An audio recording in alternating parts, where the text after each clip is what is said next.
Uranium glass. In the 1830s, chemists and glassmakers began experimenting with uranium oxide in molten glass, producing translucent green and yellow pieces that emitted a faint, ethereal glow. The innovation originated from artisans who noticed that certain minerals could alter the way glass refracted light, creating effects never seen in conventional wares. By the late 19th century, the glowing glass captured attention from collectors, artists, and scientists, appearing at exhibitions and private salons across Europe and North America. The glass contained trace radioactive elements, though at the time the significance of radioactivity was unknown. Uranium glass works by dispersing uranium ions within a silica matrix, producing fluorescence when exposed to sunlight or ultraviolet light. The precise combination of metal content, heat, and cooling allowed the glass to retain its luminescence without cracking or losing structural integrity. Manufacturers created vases, tableware, beads, and jewelry that shimmered with an unusual glow, blending aesthetic appeal with emerging scientific curiosity. The practice of making uranium glass peaked in the early 20th century, attracting both decorative enthusiasts and researchers studying fluorescence and early radioactivity. Its presence hinted at hidden energy within materials, bridging art and nascent atomic science. However, as understanding of radiation hazards grew and wartime restrictions limited uranium use, production declined sharply. Many pieces were discarded, destroyed, or hidden in private collections, leaving only rare examples today. Uranium glass is now prized as a historical artifact, demonstrating the intersection of artistry, chemistry, and early nuclear exploration. Its story shows how a seemingly ordinary decorative object quietly revealed the hidden power of atomic energy long before it was fully understood. Violet ray. In the 1890s, American inventors began experimenting with high-frequency electrical devices, one of the most famous being the violet ray, which gained widespread attention for its claimed therapeutic effects. The device, developed and popularized by early electrotherapy pioneers, was marketed as a treatment for a wide range of ailments, including skin disorders, muscular pain, and nervous conditions, quickly attracting both medical professionals and curious consumers. Demonstrations of the violet ray reportedly showed visible sparks, tingling sensations, and temporary improvement in circulation, which fascinated the public and generated a mix of intrigue and skepticism. The device worked by generating high-voltage, high-frequency alternating currents transmitted through a handheld electrode, producing a violet-colored electrical discharge. When applied to the skin or affected areas, the current was said to stimulate blood flow, energize cells, and relieve discomfort. Early devices included multiple attachments for targeting specific parts of the body, combining visual spectacle with tactile stimulation. The violet ray represented a blend of emerging electrical science and consumer healthcare innovation, symbolizing humanity's fascination with harnessing unseen energy for wellness. Despite its popularity, scientific validation was limited, and regulatory authorities later deemed many claims exaggerated. Production declined in the 1940s as medical standards evolved and surviving devices became collectors' curiosities. Today, the violet ray is remembered as an iconic artifact of early electrotherapy, highlighting the intersection of invention, marketing, and human desire for healing, and illustrating how ambitious experimentation sometimes outpaced scientific understanding. Its story demonstrates how the allure of electricity inspired both medical curiosity and public imagination, leaving behind a legacy of fascination and mystery. Atlantic Pier. In the early 1900s, visionary inventor Nikola Tesla conceptualized the Atlantic Pier, a daring plan to transmit electrical power wirelessly across oceans. The idea immediately captivated engineers, scientists, and futurists, as it promised to deliver energy without cables, linking continents with a single technological leap. Tesla demonstrated small-scale wireless power experiments, lighting lamps and operating motors without direct connections, drawing widespread public fascination and international media attention. The Atlantic Pier concept relied on Tesla's pioneering work with high-voltage alternating currents, resonant transformers, and the Earth's natural conductivity. By sending tuned electromagnetic waves through the atmosphere and the planet itself, Tesla envisioned a system capable of delivering massive amounts of energy to distant cities, ships, and industrial centers. This audacious plan, if realized, had the potential to revolutionize global energy distribution, eliminate dependence on coal and oil, and make power accessible in remote locations previously unreachable by conventional grids. However, the project faced immense technical, financial, and political hurdles. Funding was inconsistent, and rival industrial interests feared disruption to established energy markets. Construction of experimental towers, such as the Wardenclyffe Tower, was halted, leaving the full potential of Tesla's vision unrealized. Today, the Atlantic Pier remains a symbol of boundless innovation and ambition, illustrating how Nikola Tesla pushed the limits of electrical science while facing the constraints of human skepticism, industry pressure, and technological immaturity. Its story underscores a lingering question of what might have been if Tesla's dream of wireless global power transmission had been fully achieved. Vril mask. In the 1920s, occultists and fringe inventors experimented with the Vril mask, an electric facial device believed to enhance psychic abilities and channel Vril energy, a mystical life force described in esoteric literature. The device consisted of metal electrodes, straps, and dials designed to stimulate specific points on the face and head, supposedly amplifying mental powers, clairvoyance, or vitality. Though its efficacy was never scientifically verified, it reflects the era's fascination with electricity, mysticism, and the potential of human consciousness. Users would place the mask over the face, connecting it to a power source that delivered low-level electric currents. Advocates claimed that the currents activated latent psychic faculties, opening the mind to visions, remote perception, or enhanced intuition. Some experimental setups incorporated lights, crystals, or metal contacts intended to focus energy flow. While reports of tangible results were anecdotal and highly subjective, the device inspired a mix of scientific curiosity and speculative exploration in early electrotherapy and mind enhancement devices.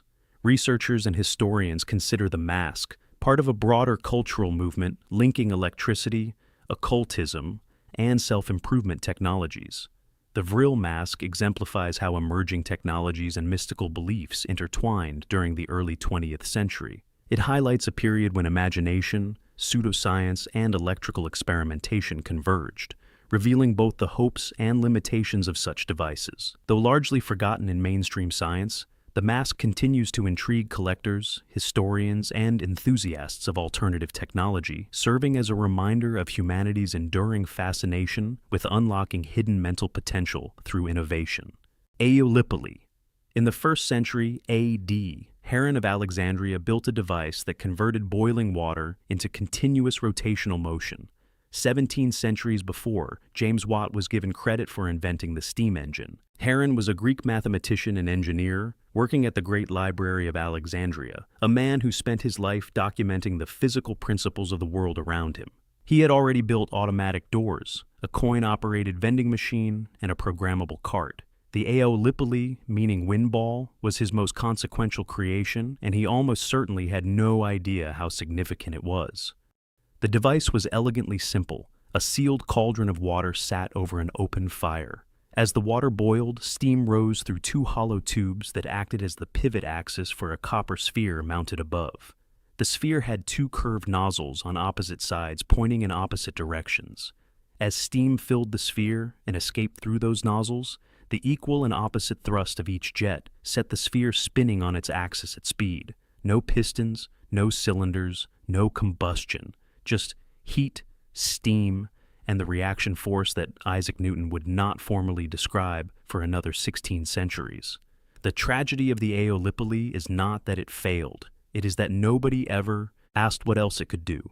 Ancient Greek society ran on slave labor. There was no economic incentive to build machines that replaced human effort. The device was demonstrated in temples as a novelty and documented in Heron's book, Pneumatica, as a physical curiosity. Then it was forgotten. When Thomas Newcomen and James Watt developed their industrial steam engines in the 17th and 18th centuries, the core principle they relied on, heat converting water into mechanical motion, had already been demonstrated and documented in Alexandria 1,000 years before either of them was born. The Industrial Revolution that reshaped the entire modern world was built on a principle a Greek engineer proved with a spinning copper ball in the 1st century AD. Searl generator. In the 1960s, British inventor John Searl began developing the Searl generator, a magnetic free energy device claimed to produce electricity without conventional fuel. The invention immediately attracted attention from alternative energy enthusiasts, engineers, and curious onlookers, promising a potential breakthrough in limitless clean power.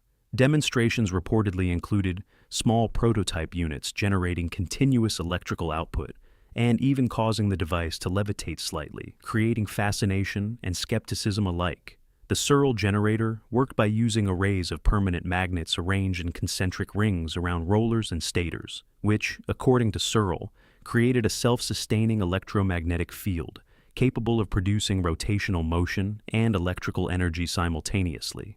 This combination of magnetic repulsion and rotation was said to reduce friction and allow energy generation without external input, challenging conventional laws of physics. John Searl envisioned the generator as a solution for energy scarcity, environmental pollution, and global dependence on fossil fuels, claiming it could power homes, vehicles, and entire cities with a clean, silent, and continuous energy source. However, despite the intrigue, the technology faced intense skepticism from mainstream scientists and government agencies. Prototypes were confiscated, funding was inconsistent, and many of the designs were never independently verified, leaving the generator's practical feasibility highly disputed. Today, the Searl generator is remembered as a controversial and enigmatic example of free energy research, illustrating both the ambition of visionary inventors and the barriers posed by scientific orthodoxy and industrial interests. Its story leaves a lingering mystery about whether Searl's claims were real or simply the product of ingenuity and imagination.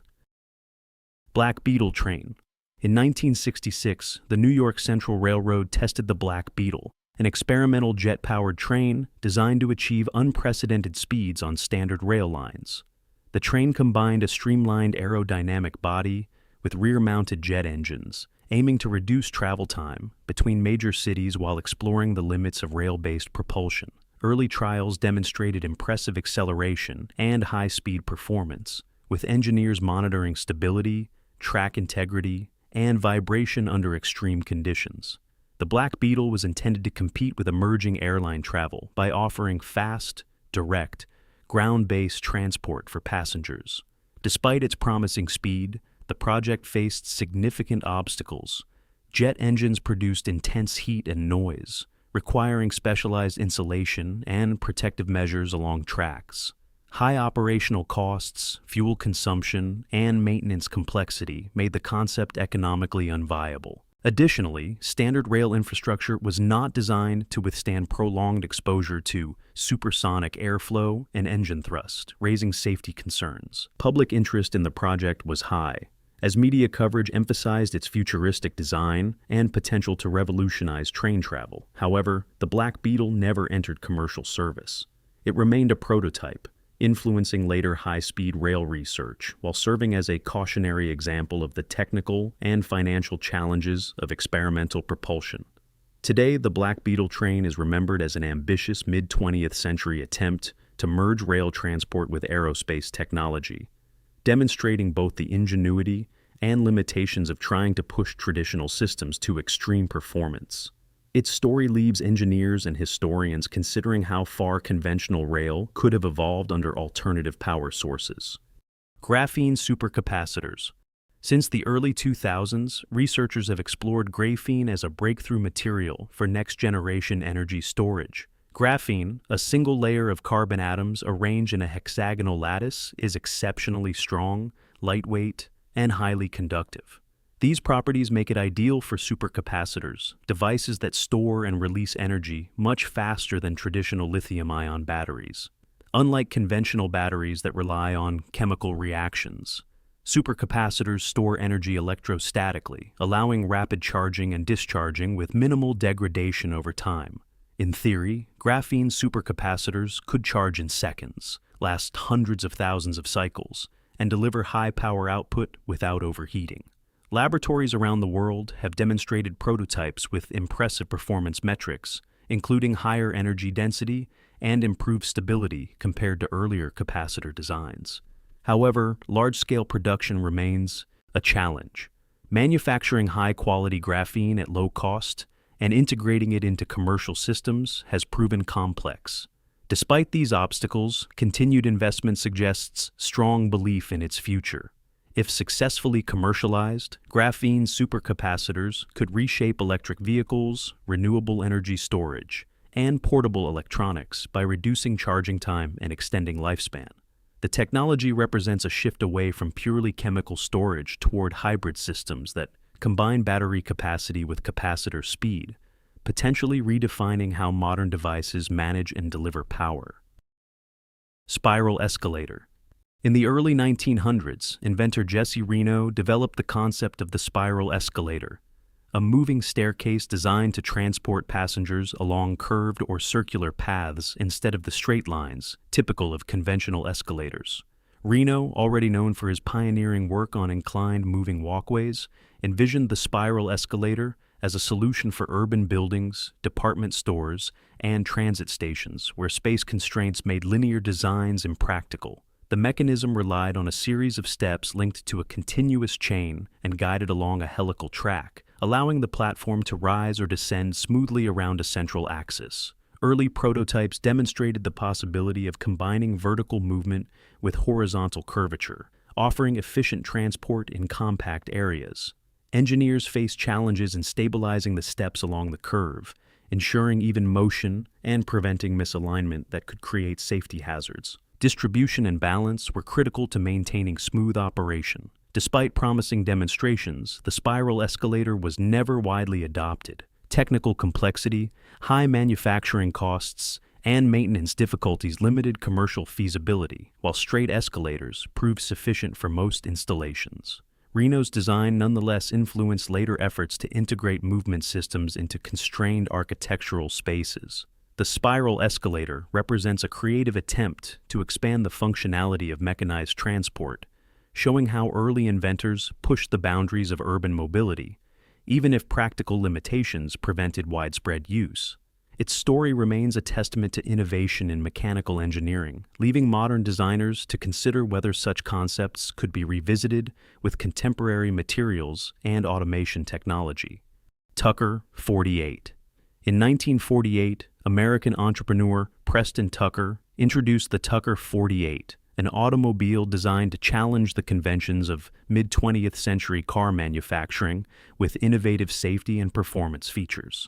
The vehicle included a rear-mounted engine, a padded dashboard, a pop-out windshield, and a pioneering directional third headlight that turned with the steering wheel to illuminate corners at night. Tucker aimed to create a safer, more efficient, and technologically advanced car for post-war consumers. Early prototypes impressed both the public and automotive journalists, showcasing sleek design and engineering ahead of its time. However, the Tucker 48 faced significant opposition from established automakers and regulatory bodies. Lawsuits, media scrutiny, and alleged anti-competitive tactics hindered production, while financial pressures mounted as Tucker attempted to scale his operation.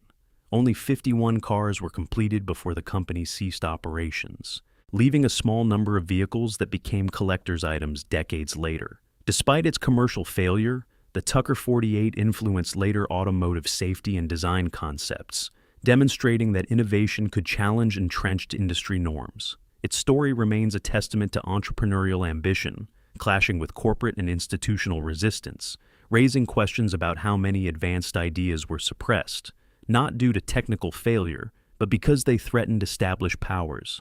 The Tucker 48 exemplifies the tension between ingenuity and commercial reality, and it continues to inspire car enthusiasts and engineers who study the limits of innovation under systemic pressures. Curious about more incredible inventions?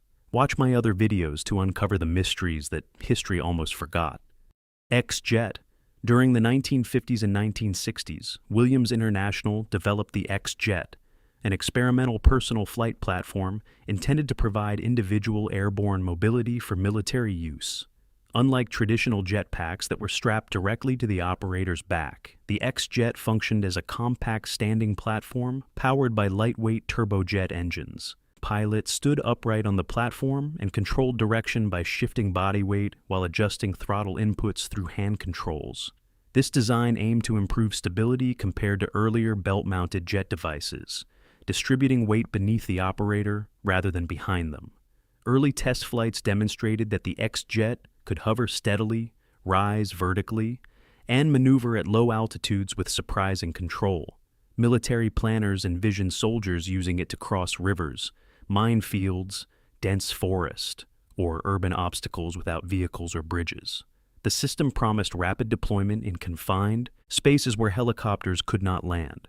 However, significant limitations quickly became clear. Fuel consumption was extremely high, restricting flight duration to only a few minutes before refueling was required.